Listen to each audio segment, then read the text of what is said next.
Bien, bonjour, je suis fier d'avoir été invité par l'équipe de Réveil Créatif. Alors je ne savais pas que j'étais le 83e, donc je suis content de l'apprendre. Donc il a fallu attendre 83 ans, non, c'est pas, non. Pour qu'enfin vous m'invitiez, monsieur Daubagna, c'est ça? En tout cas, je suis content d'être avec vous ce matin. La question qui va nous occuper dans les 20 minutes, là, je ne dis pas que je ne déborderai pas de 2 minutes. La question qui va nous occuper m'a occupé à peu près pendant 20 ans de ma vie professionnelle. J'ai dirigé pendant 20-25 ans une agence de communication responsable, pionnière effectivement de la communication responsable en France, même si on était basé à Toulouse. Et en fait, très vite, on s'est rendu compte que sur les sujets qui étaient ceux qui nous préoccupaient, qui étaient dans nos valeurs, à savoir les enjeux de climat, je ne saurais vous rappeler le succès foudroyant de la COP26 qui vient de se terminer dimanche, les sujets de déchets, les sujets de mobilité, les sujets de responsabilité dans l'entreprise. Eh bien, on a été longtemps confronté à comment on fait changer les comportements des individus avec que de la communication classique, celle qu'on connaît, à savoir des réseaux sociaux à la toc, des campagnes d'affichage qui n'en peut partout, des campagnes radio, de la télé, etc. Et très vite, je me suis rendu compte qu'il y avait une limite et que dans ce métier de communicant, de toute façon, pour faire changer les comportements des individus, il fallait adopter de nouvelles façons de faire. Donc la façon de faire que je vais vous présenter là en 20 minutes, c'est pas, je vous le dis tout de suite, c'est pas la solution idéale et la réponse à tout. C'est un élément intégré dans un processus pour accompagner les transitions. C'est un élément, ne voyez pas ça comme l'élément miracle. Mais comme je suis un communicant et qu'il faut faire le spectacle, donc je vais vous présenter ça comme étant quelque chose de génial. Voilà, hein, surtout en 20 minutes, évidemment, parce que du coup, en 20 minutes, pas de nuance. Évidemment. Et donc, qui dit pas de nuance, dit c'est génial. Donc, dorénavant, maintenant, pardon, c'est pas dorénavant, maintenant, vous pouvez applaudir parce que c'est génial. Donc, vous avez déjà la fin. Hein. Donc, ça, c'est fait. Maintenant, il me reste 16 minutes. Est-ce qu'il y en a qui connaissent les nudges? Donc là, levez la main. Oui. Ah oui, donc ça va, il y a des amateurs. Ceux qui connaissent les nudges peuvent déjà partir, si vous voulez. Vous aurez gagné 20 minutes. Ouais. Ah oui, c'est vrai, il y a le bonus. Ah oui. Et puis il y a un bonus, mais je peux pas dire le bonus parce que c'est un bonus. Alors, bon, tout le monde est confronté à des questions d'embouteillage sur les routes. Tout le monde a été confronté à la problématique de santé, de crise sanitaire, de Covid, etc. Bon, voilà.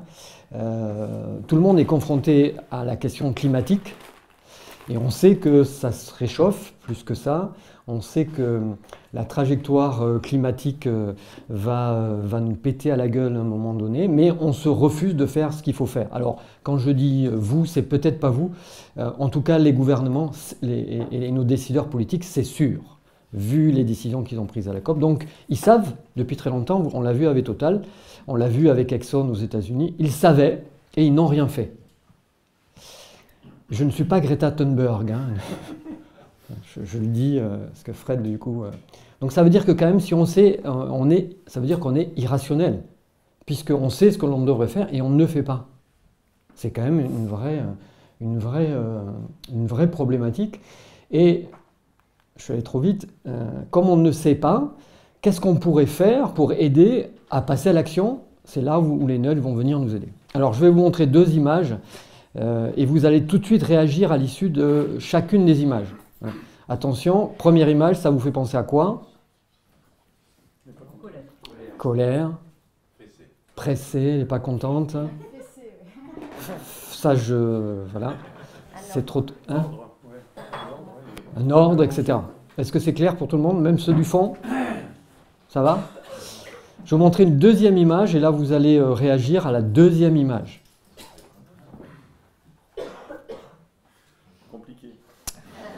Compliqué. Hein? Dimension, ouais. Surface. Prise de tête, oui, surtout à 9h07, c'est clair. Donc, qu'est-ce que vous avez vécu en fait entre les deux images? Du stress, oui, c'est vrai. De l'attente, oui. La première image, vous avez réagi rapidement, pourquoi? C'est une image et donc ça agit à quel niveau, vous qui êtes subconscient, oui, c'est pas faux, enfin c'est même vrai d'ailleurs. Émotionnel, bien sûr. Voilà, on est réveil créatif, donc effectivement l'image émotionnelle. Et la deuxième image, ça a touché quelle partie de votre cerveau? Si c'est pas émotionnel, c'était quoi? Ouais, rationnel, voilà. Donc en fait, en fonction des deux types d'images, on a soit mobilisé une dimension émotionnelle, soit mobilisé une dimension rationnelle. Pour l'instant, c'est simple, tout le monde suit, même à 8h07. Bon. Donc tout va bien. En fait, la question c'est comment faire pour faire agir, sachant que du coup, on vient de se rendre compte qu'on avait d'un côté l'émotionnel sur lequel vous avez agi, réagi tout de suite, et une image qui relève plutôt de la rationalité, vous avez eu plus de mal à me dire mais qu'est-ce qu'il me demande, qu'est-ce qu'il faut que je dise, de quoi parle-t-on? Et donc effectivement notre cerveau il a deux parties, je suis un peu caricatural, on comprendra, sachant qu'on a plusieurs cerveaux, hein, vous le savez, mais là notre cerveau on pourrait le découper en deux. Alors quand on a un peu plus de temps, mais là apparemment Nicolas et Fred m'ont dit qu'on n'avait pas le temps, donc je prends quelqu'un devant, par exemple monsieur, quel est votre prénom? Wofang. C'est ça. Donc je lui ouvre le cerveau et on regarde comment fonctionne son cerveau. Voilà. Et après on referme. Mais là, il faut un peu plus de temps. Voilà.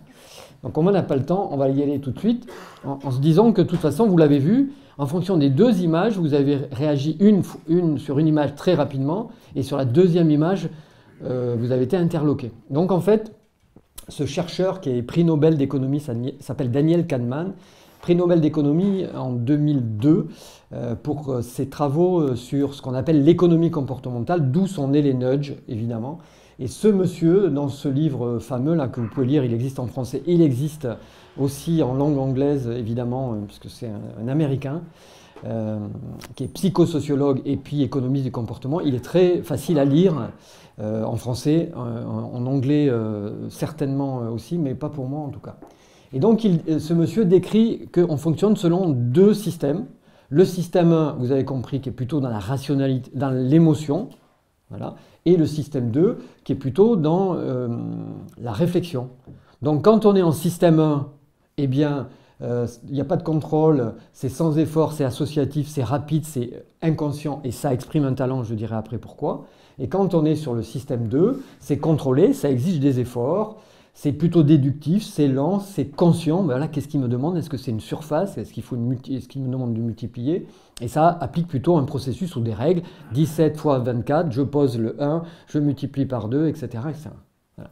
Donc en fait, l'individu fonctionne, et c'est très caricatural hein, évidemment, fonctionne selon ces deux systèmes, système 1, système 2. Système 1 plutôt lié à l'émotion, ça va vite. Système 2 plutôt à la rationalité, c'est un peu plus lent. Pourquoi dans le système 1 exprime un talent? Si ce matin vous étiez toutes des mathématiciennes ou tous des mathématiciens, le 17 par 24, vous auriez dit que ça fait 408. Bravo. Donc il y a des mathématiciens dans la salle, je suis heureux de l'apprendre. Donc voilà, donc ça exprime un talent. Ben, si vous êtes mathématicienne ou mathématicien, eh bien naturellement, vous n'auriez pas eu de problème pour répondre à la question. Okay. Donc ça veut dire que l'on sait maintenant, vous savez maintenant que notre système 1 émotionnel, système 2 rationnel, et quand on parle au système 1 émotionnel, eh ben, ça va beaucoup plus vite. Ok? C'est bon là bon. C'est assez simple à comprendre. Il faut savoir du coup, si vous avez vu des choses sur les neurosciences peut-être ou la neurobiologie, que dans tous les cas, le cerveau préfère la facilité. Puisque le job du cerveau, c'est garder l'équilibre du corps, le faire vivre, répondre à tous les besoins du corps, et surtout pouvoir tout de suite réagir ou agir s'il y avait une menace quant à sa survie. C'est-à-dire que si on avait un peu plus de temps, je fais venir un tigre dans la salle, et là on peut mesurer ceux qui vont se barrer vite, ceux qui vont rester tétanisés, comme face au climat, vous voyez le truc, ou ceux qui vont combattre. Hein? Pas beaucoup. Pas beaucoup pour le combat. Et donc, on pourrait faire la démonstration. Donc, on verrait, il y en a qui partent au combat, voilà. Il y en a qui s'enfuient et il y en a qui restent figés. Voilà. Mais le cerveau, lui, en fait, moins il fait d'efforts, mieux il se porte. Parce que, justement, il faut qu'il puisse faire face au tigre qui rentre, par exemple, ou à l'agression, etc. etc. Okay. Donc, face à un choix, face à une situation, alors là, le choix, c'est je fuis, je reste, je combats. Hein. Face à d'autres situations, j'ai éteint la lumière, je prends le vélo, j'arrête de prendre ma voiture solo, je prends la décision d'investir les 100 milliards de dollars annuels pour sauver la planète et puis aider les populations qui vont être en difficulté liées au dérèglement climatique. Qu'est-ce que je fais, quoi? Voilà. Donc, on est tous face à des choix. Et la question, c'est quelle est l'incitation pour aider l'individu à prendre la bonne décision, ou en tout cas, faire le bon choix, mais sans le priver de sa liberté. Ce qui est très important dans la question des nudges, là, c'est ne pas priver l'individu de sa liberté. Parce que si on rend l'individu, on lui enlève sa liberté, on lui enlève ce qu'on appelle le sentiment d'autocontrôle, c'est-à-dire qu'il a l'impression qu'il va perdre du pouvoir. Donc il est très important aujourd'hui sur l'accompagnement au changement de comportement de laisser l'individu libre, parce que s'il est sous contrainte, il a l'impression de perdre du pouvoir, et s'il perd du pouvoir, en fait, il va ne pas faire ce qu'on lui demande de faire. Donc, quelle incitation, comment faire? Et face à plein de choix, comment on peut présenter le choix pour qu'elle soit le mieux adaptée à la décision qu'on aimerait lui faire prendre. C'est assez simple. Si vous voulez, si vous voulez adopter la facture électronique, l'opérateur d'électricité, il a intérêt à vous dire, par défaut, votre facture sera en électronique. Voilà. Donc face au choix, vous avez le choix, c'est choisir l'électronique. Si vous voulez recevoir du papier, généralement, vous savez, il faut écrire, il faut envoyer, il faut faire un truc un peu compliqué, etc., etc. Et donc, si on m'a présenté un choix qui me facilite la bonne décision, celle que l'opérateur, par exemple, estime être la bonne décision pour lui, voire pour la planète, eh bien, face à ce choix-là, on vous a orienté. Et donc, évidemment que vous avez vu système 1, système 2, on est pétri de biais. On a plein de biais. J'y reviendrai juste après, qui nous bloquent dans la décision en fait, que l'on doit prendre. Et donc, il y a Daniel Kahneman, que vous avez vu tout à l'heure, qui a inventé en fait ce coup de pouce, ce qu'on appelle le nudge, pour amener dans la bonne décision. Alors, comme on est dans une librairie de langue étrangère, to nudge, en fait, en anglais, ça veut dire amener dans la bonne direction. Ça veut dire pousser du coude. Ça veut dire, alors que la traduction française c'est coup de pouce, mais en fait, to nudge, c'est amener dans la bonne direction. Voilà. Pousser, faciliter l'individu pour qu'il adopte la bonne décision. Et donc, ce to nudge, alors là, du coup, vous avez deux nudges là, à gauche et à droite. Celui de droite, celle de droite, la mouche, vous la connaissez, vous avez tout, voilà, on va la voir. Mais celle de gauche, pourquoi c'est un nudge? S'identifie, ça incite à s'identifier aux 9 personnes plutôt qu'à celle qui ne fait pas ce qu'il faut. Tout à fait. Donc on a bien deux nudges, la mouche que je vais vous montrer après, et puis 9 personnes sur 10 paient leur impôt à l'heure en Grande-Bretagne. En fait, qu'est-ce qui se passe? Comme mon cerveau n'a pas envie de réfléchir, il se dit, s'il y a déjà 9 personnes qui le font, qui paient à l'heure, il n'y a pas de raison que moi je ne le fasse pas, et donc je ne réfléchis pas, je me fie à la norme sociale, et donc je fais. La mouche, elle est née de là, des toilettes masculines à l'aéroport de Schiphol, à Amsterdam. Voilà, donc voilà la mouche, vous voyez, là, elle est là. Alors pourquoi c'est un nudge en fait?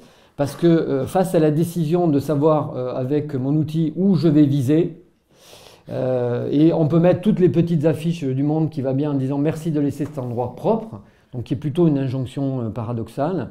Eh bien, ils ont trouvé ça en se disant comment on pourrait inciter l'individu à viser droit. Et donc, ce petit élément un peu insolite à cet endroit-là rappelle à l'individu, sans que son cerveau n'ait à réfléchir, lui rappelle que, eh bien, quand il était petit, il jouait à viser la mouche sur une fleur pour aller le plus loin possible, être le plus précis possible. Et donc là, tout d'un coup, arrive ce qu'on appelle dans le cerveau une heuristique de décision, c'est-à-dire qu'entre mouche et viser droit, c'est automatique. Enfin, en tout cas pour les hommes. Voilà. Ça ne veut pas dire que les toilettes féminines soient propres, hein, c'est pas ça que j'ai dit. Ça, c'est un autre débat. Et donc, ces petits éléments insolites est considéré comme un nudge. C'est un peu l'ancêtre du nudge parce qu'il incite l'individu masculin à envoyer là où il faut, au bon endroit. Il ne réfléchit pas et c'est plus efficace que la petite affichette qui dit merci de laisser cet endroit propre. Et effectivement, avec ce système-là, ils ont réduit de 80%, c'est le chiffre en tout cas qui est donné, du coût de nettoyage et d'hygiène des toilettes hommes à l'aéroport d'Amsterdam. Donc les nudges, en fait, sont cette incitation au changement de comportement, c'est-à-dire est-ce que j'en mets partout ou j'en mets au bon endroit, qui préserve en fait la liberté de l'individu. Il peut en mettre partout, c'est pas un problème. Mais par contre, on a amélioré l'information. Plutôt que de lui mettre plein d'informations en disant merci de laisser cet endroit propre, il suffit juste donc que par ce petit élément, l'information donnée, la décision à prendre c'est je vise droit, et bien avec la mouche je peux viser droit. Donc je passe sur ça. Dans tous les cas, celui qui a popularisé, enfin ceux qui ont popularisé cette méthode de changement de comportement, c'est ce monsieur-là, Richard Thaler, qui lui est devenu prix Nobel d'économie pour ses travaux sur les nudges, dans ce livre fameux qui s'appelle Nudge, en 2017, donc prix Nobel d'économie pour ces travaux-là, pour faire comprendre qu'en fait dans l'économie classique, ce qu'on appelle l'économie classique, les décisions prises par les individus au niveau des nations, des pays, de l'individu, des choix de consommation, eh bien ces choix-là n'étaient pas toujours rationnels et donc il fallait amener l'individu à faire les bons choix. Et ça vient évidemment des États-Unis parce que les politiques publiques en matière de santé aux États-Unis, face à l'obésité notamment, comment faire pour que les individus aux États-Unis arrêtent de bouffer tout et n'importe quoi? Comment faire pour que les amener à prendre des épargnes retraites, des mutuelles plus sophistiquées justement pour faire face à des cas de santé? Eh bien, ces deux chercheurs ont montré qu'on pouvait avoir des coups de pouce qui facilitent la décision pour prendre une mutuelle, pour arrêter de manger sucré, etc., etc. Et donc, ils ont popularisé ce champ de l'économie qui s'appelle dorénavant, enfin depuis plusieurs années, l'économie comportementale, dont les nudges sont l'une des techniques la plus évidente pour amener l'individu à agir et à faire ce qu'il doit faire. L'autre monsieur, c'est Kastenstein. Voilà, je passe vite. Mais le principe, dans la méthode que j'ai créée, qui s'appelle Nudge Creator, qui est ici, là, c'est pour... Nudge Creator, dans cette méthode-là, en fait, pour créer des nudges, parce que la question, ok, maintenant vous savez comment, c'est quoi un nudge à peu près, je vais vous montrer des exemples, comment on crée. Et ben, dans la méthode pour créer des nudges, en fait, je pars des biais cognitifs, puisqu'on a vu que l'individu, en fait, pourquoi il faisait ou ne faisait pas, dans système 1, parce que quand c'est visuel, il agit plus rapidement, quand on lui demande à réfléchir, c'est plus complexe. Donc comment faire pour squeezer ces biais cognitifs, ou en tout cas utiliser les biais cognitifs ou les heuristiques de décision, ce qui amène une réaction automatique? Eh bien, on va se servir des biais cognitifs. Donc les biais cognitifs, ce sont souvent des biais qui freinent une décision, qui fait que l'individu fait spontanément des choses. Alors je vais du coup en prendre des plus simples, parce que le temps est écoulé. Le biais cognitif habituel, c'est l'affect. Vous avez vu, quand vous avez vu l'image, tout de suite, vous avez réagi. Donc, ça veut dire que émotionnellement, l'individu réagit plus rapidement en fonction, en fait, d'images et plutôt que de chiffres. Voilà. Donc ça, c'est un biais, il faut le savoir. Bah, quand on voit des images, ça nous parle plus. Et d'autant plus, là, j'ai montré l'ours pour le climat, d'autant plus si évidemment, on montre un humain ou une humaine. Et donc spontanément, émotionnellement, on est plus attiré par ça. Autre biais cognitif classique, c'est qu'on n'a pas envie de changer, évidemment. Je passe sur ça parce que... Autre biais cognitif, c'est le temps présent. Ce qui nous intéresse, c'est ici et maintenant, et nous. Donc, quand il faut agir pour le climat, pour les générations futures, et puis pour 30, 50 ou 100 ans, vous comprenez bien que face à ce biais cognitif, que ce qui m'intéresse, c'est ici, maintenant, ça ne va pas le faire. Donc, biais, l'optimisme, il y a plein de biais. Donc, en fait, la question, une fois qu'on a identifié quels sont les biais, qu'est-ce qui nous empêche d'agir, par exemple, ce qui m'intéresse, c'est ici et maintenant. Là, comment j'agis, c'est quand on me montre une image. En fait, les nudges sont venus amener des raccourcis pour aider à la décision en s'appuyant sur ces biais cognitifs, en utilisant en fait nos défauts. Voilà. Donc, et comme le cerveau, vous le savez maintenant, n'a pas envie de réfléchir, n'a pas envie de se casser la tête, et ben, du coup, si on peut lui faciliter la prise en main en mobilisant plutôt son système 1, il va être content. C'est le principe des nudges, c'est coup de pouce. L'exemple que j'ai cité, c'est un nudge, ça s'appelle l'option par défaut. Par défaut, vous recevez la facture en électronique. Par défaut, vous imprimez en noir et blanc recto verso. Vous êtes toujours libre d'imprimer en couleur, mais alors il faut aller dans les paramètres de la machine pour sélectionner couleur recto seul. Donc là, le nudge, option par défaut, c'est du coup, par défaut, on me propose une solution qui est la meilleure économiquement et la meilleure climatiquement parlant, si on veut. L'autre sujet, on l'a vu tout de suite en démarrant, c'est les normes sociales. Si on me dit que quelque part, ma communauté, le plus grand nombre, fait ce que fait, par exemple ici, 90% des autostoppeurs ont été pris en moins de 10 minutes, eh bien, je n'ai pas envie de réfléchir, est-ce que c'est bien, pas bien, je me fie à ce que la norme sociale, et donc c'est un nudge, me propose. Voilà, par exemple, 90% des visiteurs ont laissé leur table propre. Ça, c'est un nudge, c'est un sticker qui est collé sur un plateau dans une cafette. C'est peut-être une prévision, parce que là, c'est peut-être pas encore vrai. Alors, généralement, quand on affiche ces chiffres, soit on ment, ce qui n'est pas bien, soit on fait une étude, et c'est-à-dire que là, ils ont mesuré pendant une semaine... Ils ont mesuré pendant une semaine ce qui se passait et donc ils ont mis le chiffre. Voilà. Bon, en l'occurrence, là, je vous le dis, ils mentent. S'ils n'avaient pas fait l'étude. Il y a un autre nudge, c'est la science. C'est-à-dire, c'est au moment... il y a un biais cognitif sur lequel je suis passé trop vite qui s'appelle la disponibilité mentale. La disponibilité mentale, le biais, c'est qui fait que souvent on choisit face au moment où on doit faire le choix. Est-ce que je prends tel produit plutôt qu'un autre? Et donc, si le packaging d'un produit il est plus attrayant, il me parle plus qu'un autre, je vais plutôt prendre ce produit-là. Le nudge en face, en réponse, en fait, c'est la science. Voilà. Le principe est celui-ci.